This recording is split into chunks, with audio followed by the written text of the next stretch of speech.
After launching the attack, the old man grabbed the sword's hilt with one hand, began to sheath it, and started staring intently at Jiang and Xiaobayan. One of the men standing behind him was the vice commander Yang Guang. With a calm look, he informed him that all 300 geniuses were present. He asked him to please prepare to go up on stage and lead the opening ceremony. The old man sheathed his sword and began walking towards the stage. The people who were present in the camp started conversing among themselves. Some had heard that there were many Tanzhou camps in the Jiangnan area, but none had ever had a king-level figure in charge. For them, this was terrifying, as even standing dozens of meters back, the king of the celestial sword could kill them with a single move. One of them explained to the others that this was very strange, since they had said that the old master was living in seclusion. He didn't know why he was coming out now. Some of them just heard the instructors talking privately, that it seemed like the old master was going to take the initiative to ask for this. They didn't know if he wanted to recruit a disciple. If this were the case, then they should do well. Although some knew well that people like them should stop dreaming about it, because if he really were recruiting, then he would only recruit the best. Tang Ying started to stare at the old man and couldn't help but be shocked to see that the old celestial had come. Bai Feng, who was standing next to her, began to look at the old man with a surprised gaze and couldn't help but feel excited as he had finally met the living legend in person.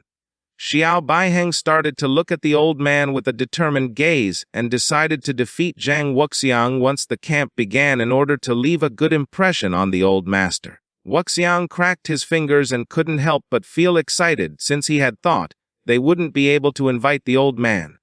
He decided to make him his master. Mu Hankyu clenched her fists tightly, brought them close to her face, and couldn't help but be left open, mouthed and astonished at the same time.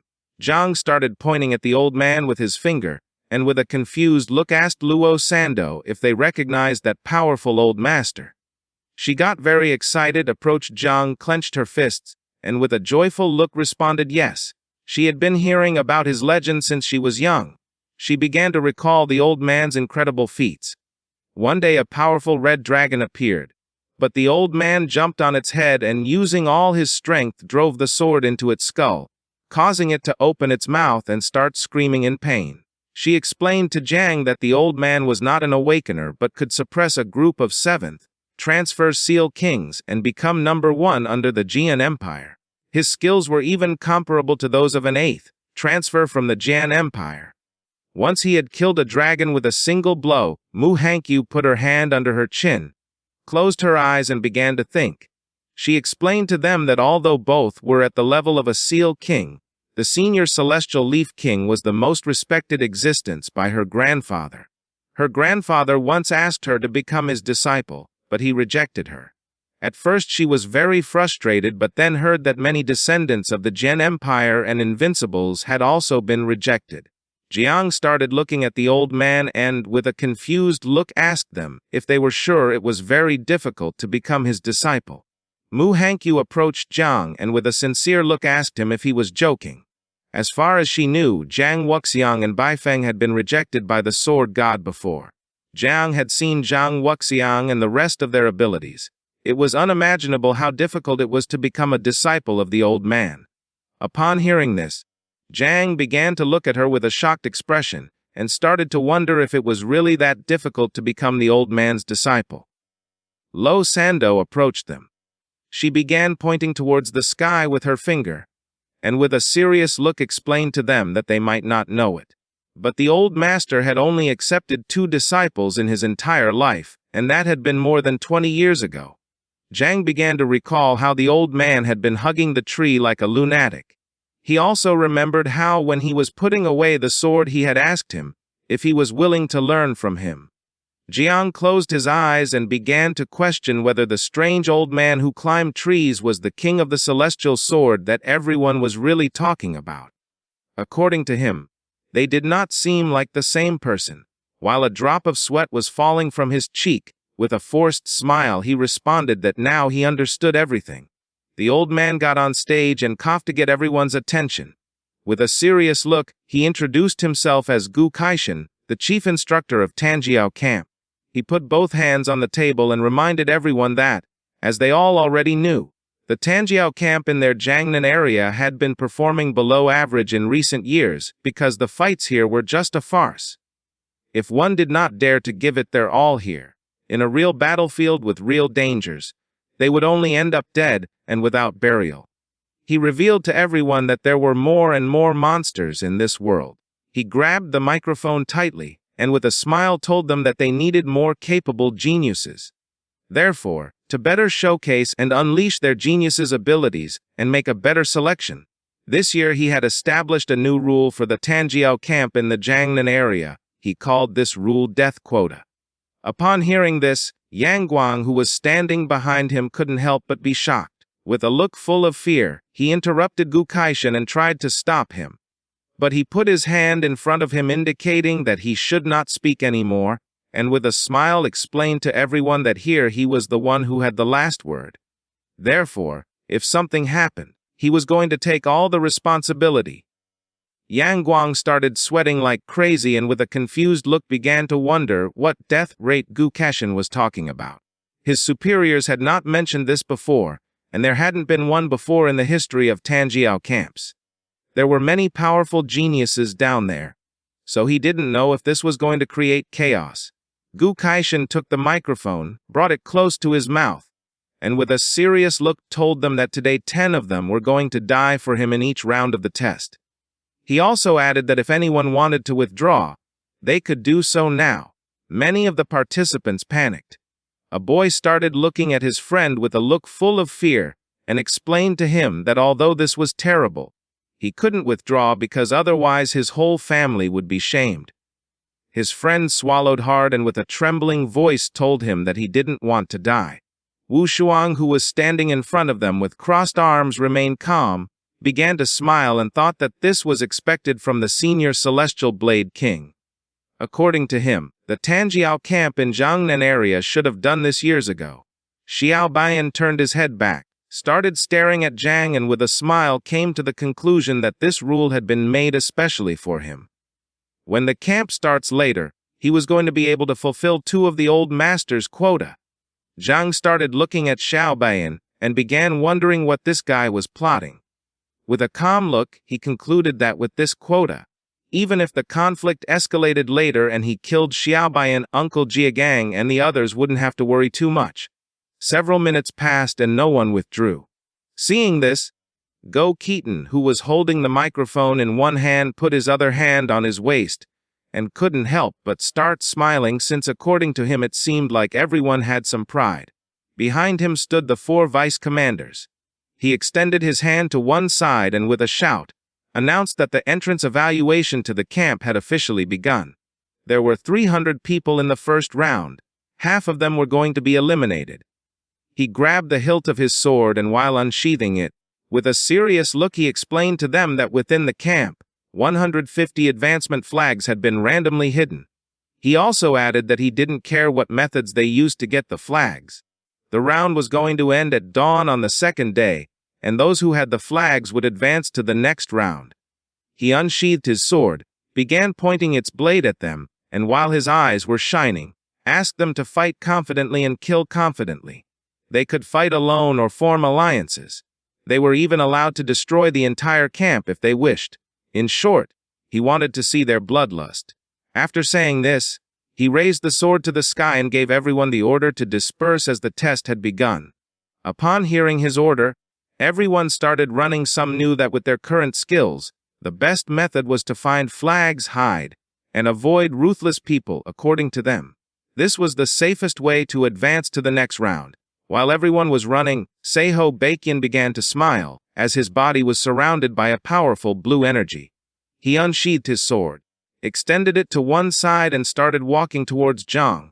While little by little he was getting closer, Zhang, who was standing next to Mu Han Kaiwu and Luo Sando, remained silent.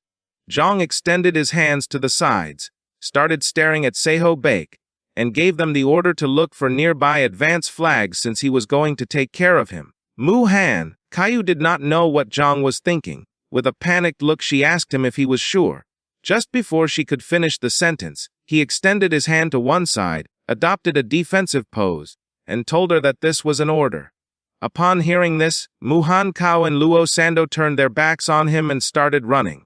While Seiho Baekhyun's body was surrounded by powerful blue mana, he began to laugh and mocked him by asking if a rookie like him who hadn't even made a second transfer wanted to be a hero. Zhang extended his hand to one side, causing it to start releasing the poisonous mist of Little Nine. Although Seiho Baekhyun's sword energy was truly astonishing, it was much inferior compared to Saiho Yun Wu's, even though he was now much stronger than before. He didn't know if it would be possible for him to deal with Seiho Baekhyun, using only poison without exposing the existence of the mother insect. With a calm look, he asked him to stop talking nonsense. Seiho Baekhyun listened and decided not to waste more words on a dead corpse. Using all his strength, he launched a powerful slash towards Zhang. While Zhang's body was surrounded by Little Nine's poisonous mist, he prepared himself for defense. But just before Seiho Baekhyun's attack could reach him, someone asked him to stop and threw some small knives at his attack, shattering it into pieces. This person was none other than Tang Ying. While she was holding knives in her hands, she began to stare at Seiho Baekhyun with an angry look. Seiho Baekhyun, who was holding the sword with one hand, began to look at her with a serious expression and asked what she was doing. When looking to the side, Zhang saw Tang Ying with a surprised look. He began to question whether she was the female assassin. Tang Ying put her hands on her hips, approached him, and shouted if he had forgotten their agreement with Baekhyun. They had agreed to kill Wu Shuang once the camp started, yet he constantly went off to deal with insignificant matters. She didn't know if he was using these excuses deliberately, because he was actually afraid of Wu Shuang. Seiho Baekhyun clenched his fist tightly, and with an angry look asked her who had said that he was afraid. Both turned their backs on Zhang and started walking towards the area where Wu Shuang was. Seiho Baekhyun, who was furious, asked her where he was. He decided to deal with him first since it wasn't too late to handle the trash afterward. Tang Ying began pointing in the direction where Wu Shuang was, and explained that he had headed towards the forest and Baekhyun was chasing him now. Zhang deactivated Little Nine's poisonous mist, started looking at them and felt relieved since things had really taken a turn. He didn't know who Tang Ying was but felt that she was intentionally helping him.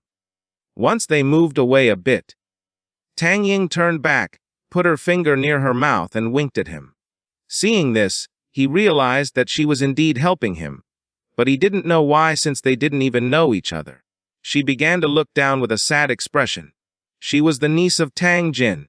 His aunt had asked her to secretly take care of Zhang Chen in the Tanzhou camp, but with her current abilities, she couldn't fight Seiho Baekhyun directly. She could only use Wu Shuang's name to try to delay his movements. A man with black hair who was carrying a bow on his back and holding several flags in his hands approached them, knelt before him, and explained that his father was the subordinate of his grandfather. These 3 advancement flags he had were a sign of his dedication to him. He was the 6th venerable transfer descendant named Huang Yongkao. Seiho Baekhyun approached him, and with a serious look told him that he did not need the flags. He also added that if he really wanted to show his loyalty, then he could help him do something. Tang Ying crossed her arms and remained silent. Huang Yongkao, who was kneeling before him, explained that his subordinate would serve him with the utmost loyalty. Tang Ying began to look at Seiho Baekhyun, and thought that this was not good since now Zhang would have to take care of this himself, but she hoped that Mu Hankyu and Luo Sandao could protect him. At the same time, Luo Sandao obtained 2 advancement flags while she was holding them in her hand. She closed her eyes and with a joyful smile explained to Zhang that she had just found 2 flags. She arrived at the area where Zhang was and placed the flags on the table. Zhang, who had one hand resting on his waist, with a calm voice asked them both to take the flags first since he was going to another place to take a look. She rested both hands on it, and told him that they were going to help him find it together, and Mu Hankyu, who was standing next to her, crossed her arms and remained silent. At that moment, someone shot an arrow, which began to move at great speed towards them. Zhang didn't take long to sense this. He put his hand under the table and asked them to be careful, just before the arrow could get close. Zhang threw the table into the sky with all his strength, causing it to collide directly with the arrow. The attack was so powerful that the table was shattered into pieces. Luo Sandow started looking up, and upon seeing this, she couldn't help but panic and start feeling scared as she didn't know what was happening. She quickly hid behind Zhang, placed both hands on his arm, and peeked out a little to see what was happening. He went on alert and with a serious look, shouted and asked who was attacking, and if they wanted to steal their flags. Mu Henkyu drew the 2 daggers, held them in both hands, and adopted a defensive stance. The person who had launched the attack was none other than Huang Yongchao. He jumped, drew his bow, started aiming at Zhang, and while the arrow was surrounded by a powerful energy, he began to stare at him, and revealed that he did not want the flag but wanted to take his life. He prepared to shoot the arrow towards Zhang, causing the arrow to start emitting even more energy. They looked up at the sky, and upon seeing that it was Huang Yongchao, they revealed to Zhang that he had the hidden profession called Extreme Archer of the Sun Chaser. He was level 39 and his father was a venerable of 6th transfer. He was a subordinate of Zhao from the Zhang Empire. Luo Sandow did not know if her Eternal Earth Shield would be able to stop the attack. With a penetrating gaze, Huang Yongchao launched the arrow towards them. It began advancing at great speed towards them. The blade grew larger and was covered in energy. As the arrow gradually approached, Zhang decided to do something about it. He asked both of them to step aside. He jumped, and while his eyes were shining, he began to advance towards the attack. He extended his hand, causing the palm to start releasing little Nine's poisonous mist. With an angry look, he explained to them that he could tolerate everything else, but if they wanted to kill him, then they shouldn't blame him for being ruthless, since after all someone had to fulfill the old master's death quota. Luo Sandow, who was behind Zhang, couldn't help but clutch her chest in fear, and Mu Henkyu, who was holding the 2 daggers, started looking at him with a surprised expression and couldn't help but begin wondering what he planned to do. Zhang launched little Nine's poisonous mist towards Huang Yongchao, blocking the attack. This is the end of the video. If you guys want to see the next part,